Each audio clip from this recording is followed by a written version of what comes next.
Mon frère, ma sœur, combien de fois as-tu porté en toi des inquiétudes qui semblaient insurmontables? Combien de nuits as-tu fermé les yeux en espérant un signe, une lumière qui apaise ton cœur et te montre la voie? Aujourd'hui, je vais partager avec toi un secret spirituel puissant, enraciné dans la sagesse islamique et confirmé par le Coran et la Sunna. La répétition de deux noms sublimes d'Allah, un acte de rappel qui peut transformer tes épreuves en bénédiction. Écoute ces paroles du Coran où Allah nous rassure. Ceux qui ont cru et dont les cœurs se tranquillisent à l'évocation d'Allah. N'est-ce point par l'évocation d'Allah que se tranquillisent les cœurs? Sourate 13, verset 28. Lorsque nous parlons des noms d'Allah, nous ne parlons pas simplement de mots que l'on répète mécaniquement avec la langue, mais de portes vers l'infini, de clés spirituelles qui ouvrent les cœurs fermés et libèrent les âmes prisonnières de leur fardeau. Parmi ces noms immenses se trouvent deux joyaux qui, lorsqu'ils sont invoqués avec sincérité, résonnent dans la profondeur de l'existence. Al-Fatah, celui qui ouvre, celui qui juge avec équité, celui qui dénoue les nœuds invisibles, celui qui ouvre les chemins que nous pensions à jamais fermés, et Ar-Razak, celui qui accorde la subsistance sous toutes ses formes, qu'elles soient matérielles, spirituelles ou émotionnelles, celui qui nourrit l'oiseau affamé avant l'aube, celui qui envoie la pluie dans le désert aride, celui qui a prévu ta part de bien avant même que tu ne viennes au monde. Comprendre le sens de ces deux noms, c'est comprendre que ton destin n'est pas entre les mains des hommes, ni de ton patron, ni de tes relations, ni même de tes propres calculs, mais entre les mains du Seigneur des mondes, et c'est à lui seul que tu dois confier ton angoisse et ton espoir. Répétez ce lundi matin, alors que le soleil se lève timidement et que la création se réveille, Ya Fatah, ouvre pour moi ce qui m'est fermé, Ya Razak, accorde-moi ce qui me manque. C'est poser ton cœur comme une feuille entre les mains du vent divin et laisser Allah écrire pour toi une histoire nouvelle, un chemin éclairé, une porte qu'aucun mur ne pourra plus bloquer. Mais prends un instant et demande-toi, n'as-tu jamais senti que toutes les portes se refermaient sur toi, comme si le monde entier conspirait pour t'empêcher d'avancer? Et n'as-tu pas ressenti dans ces instants cette lourdeur, cette fatigue qui te faisait penser que rien ne changerait jamais? Et si, au lieu de t'épuiser à frapper sur des portes verrouillées, tu levais tes mains vers le ciel et tu invoquais celui qui détient toutes les clés, celui dont la volonté est absolue et dont le décret est sage? Allah dit dans le Coran, « Et il n'y a pas de bête sur terre dont la subsistance n'incombe à Allah, et il connaît son gîte et son dépôt. Tout est dans un livre clair. » Sourate 11, verset 6. Réfléchis à cela. Pas une créature, pas une feuille qui tombe, pas une goutte qui tombe de la pluie, pas un souffle d'air que tu inspires n'échappe à sa science ni à sa volonté. Et pourtant toi, être humain, toi qui as été honoré par Allah, toi pour qui les cieux et la terre ont été soumis, crois-tu vraiment qu'il t'aurait oublié ou qu'il te laisserait sans issue? Al-Fatah est celui qui a ouvert les mers pour Moïse quand tout semblait perdu. Il est celui qui a ouvert les cœurs des compagnons à la lumière de l'islam après des années d'égarement. Il est celui qui ouvrira pour toi une porte là où il n'y avait même pas de mur, car sa capacité dépasse tout ce que tu peux concevoir. Ar-Razak, lui, est celui qui nourrit l'enfant dans le ventre de sa mère, alors que personne ne voit ni n'entend. Celui qui fait parvenir l'eau jusqu'à la racine de la graine, enterrée dans l'obscurité de la terre. Celui qui a prévu ta subsistance bien avant que tu ne la réclames. Et toi, aujourd'hui, si tu répètes ces deux noms avec un cœur sincère, si tu les prononces en croyant fermement que ton avenir dépend de lui seul, tu verras ta vie se transformer de manière subtile, parfois immédiate, parfois progressive, mais toujours avec sagesse et miséricorde. Car Allah ne déçoit jamais celui qui place sa confiance en lui. Alors imagine, demain, une difficulté se présente à toi, une dette que tu ne sais pas comment payer, un entretien dont tu redoutes l'échec, une relation brisée que tu voudrais réparer, et si dans ce moment tu prononces « Ya Fatah, Ya Razak », non comme une formule magique, mais comme un cri du cœur, comme une déclaration d'abandon et de confiance, crois-tu qu'Allah restera sourd à ton appel? Non, car il a promis « Invoquez-moi, je vous répondrai ». Sourate 40, verset 60. Et cette promesse n'est pas vaine, elle est une vérité éternelle que seuls les cœurs vivants reconnaissent et que seuls les croyants goûtent avec certitude. Alors, mon frère, ma sœur, Ne vois pas ces deux noms comme de simples syllabes, mais comme des trésors divins, comme deux rivières d'apaisement et de force. Et comprends que chaque fois que tu dis « Ya Fatah », tu demandes à Allah d'ouvrir les portes de sa miséricorde et de sa guidance. Et que chaque fois que tu dis « Ya Razak », tu reconnais qu'il est la source de tout bien, que rien n'existe en dehors de sa volonté, et que tu n'as besoin que de lui pour être comblé. Imagine un homme du temps du prophète Muhammad, paix et bénédiction sur lui. Un homme simple, ni riche ni puissant, mais comme toi et moi, avec ses joies et ses peines, ses rêves et ses épreuves. Cet homme portait sur ses épaules un fardeau qui l'écrasait jour et nuit. La dette, l'angoisse de ne pas pouvoir nourrir sa famille, la honte de croiser les regards des créanciers, la peur de demain, et son cœur était devenu comme une maison sans lumière, envahi par les ténèbres de l'inquiétude. Un jour, incapable de supporter davantage, il prit la décision de se rendre auprès du prophète. Paix et salut sur lui, car il savait que dans ses paroles se trouvait la sagesse d'Allah, dans ses gestes la miséricorde et dans ses conseils la lumière. Et lorsqu'il arriva, son visage était marqué par la fatigue et ses yeux parlaient bien plus fort que ses lèvres. Il raconta son état, ses dettes, ses angoisses, ses nuits sans sommeil, et demanda au prophète une issue, un secours, une réponse. Et le messager de Dieu, dans sa douceur et sa clairvoyance, ne lui donna pas une solution matérielle immédiate. Il ne lui remit pas de l'or ni de l'argent, mais il lui offrit ce qui vaut 1000 fois plus. Il lui rappela de tourner son cœur vers Allah, de remplir sa langue et son souffle du dhikr, de répéter les noms d'Allah avec sincérité, car dans l'invocation se trouve la clé des portes invisibles, et dans la confiance en Allah se trouve la délivrance de toutes les chaînes. L'homme, ému par ces paroles, rentra chez lui avec une foi renouvelée, et il commença à invoquer, à répéter inlassablement, dans la solitude de sa maison, « Ya Fatah, Ya Razak », comme un chant secret entre lui et son Seigneur, et plus il répétait, plus son cœur se calmait, plus la lourdeur de son âme s'allégeait, comme si ses soucis fondaient peu à peu dans la chaleur de cette lumière divine.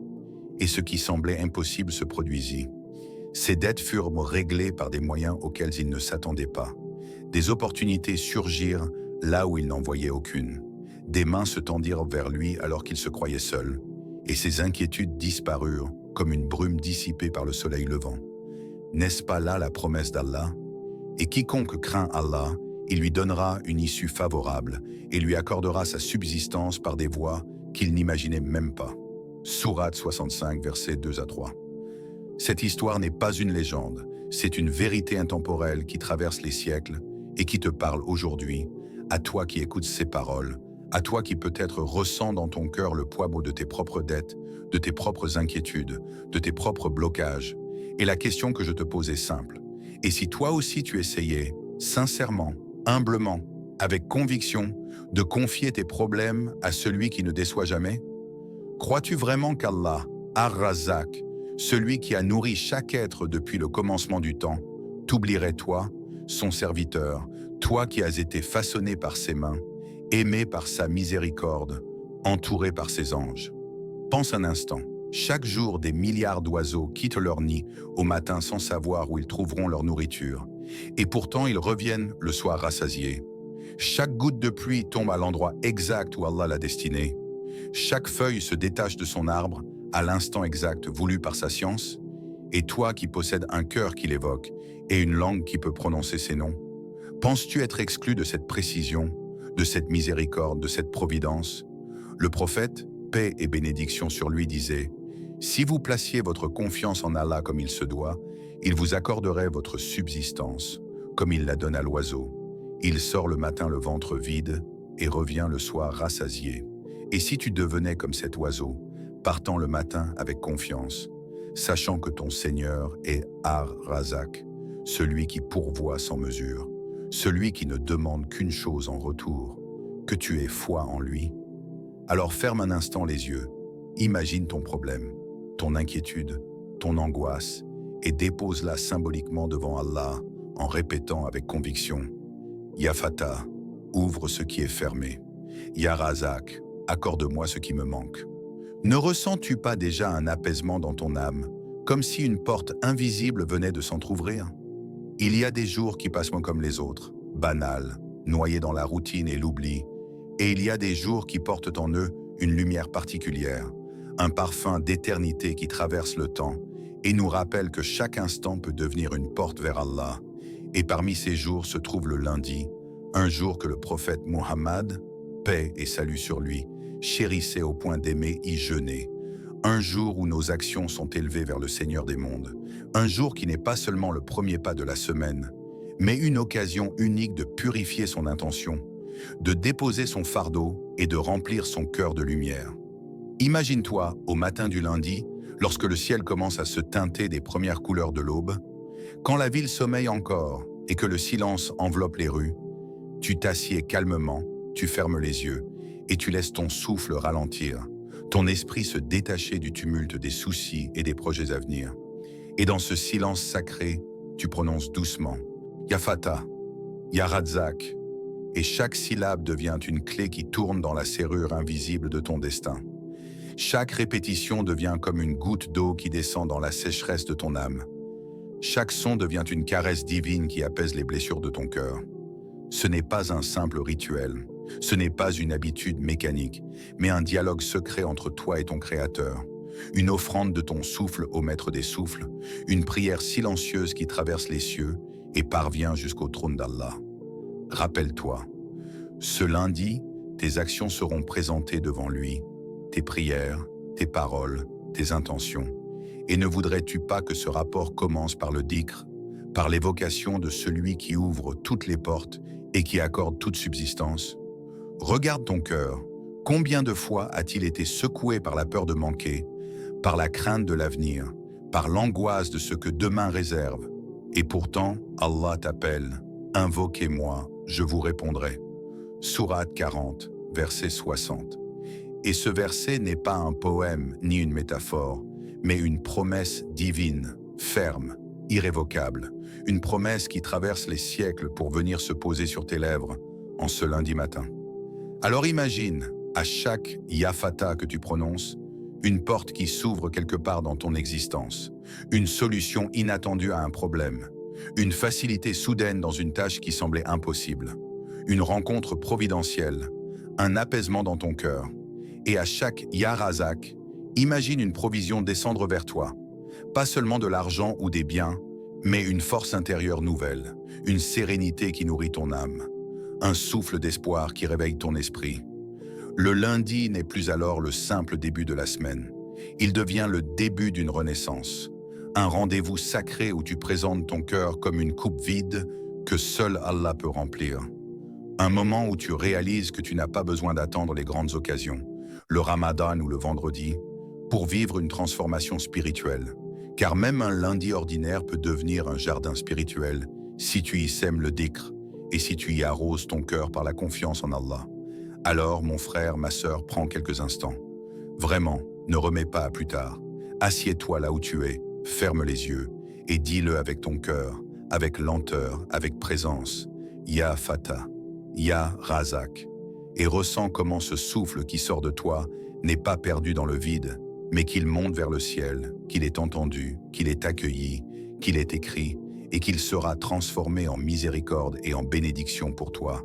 Car celui que tu invoques n'est pas un roi limité, ni une créature impuissante, mais le maître de l'univers, celui qui détient les trésors des cieux et de la terre, celui qui dit seulement « sois » et la chose est. Et si tu laisses ce moment du lundi devenir un havre spirituel dans ta vie, tu découvriras que chaque semaine peut commencer par une lumière qui chasse les ombres, par une certitude qui remplace le doute et par une paix intérieure qui ne dépend pas des circonstances, mais uniquement de ta relation avec Allah. Mon frère, ma sœur, tu n'es pas seul dans tes difficultés.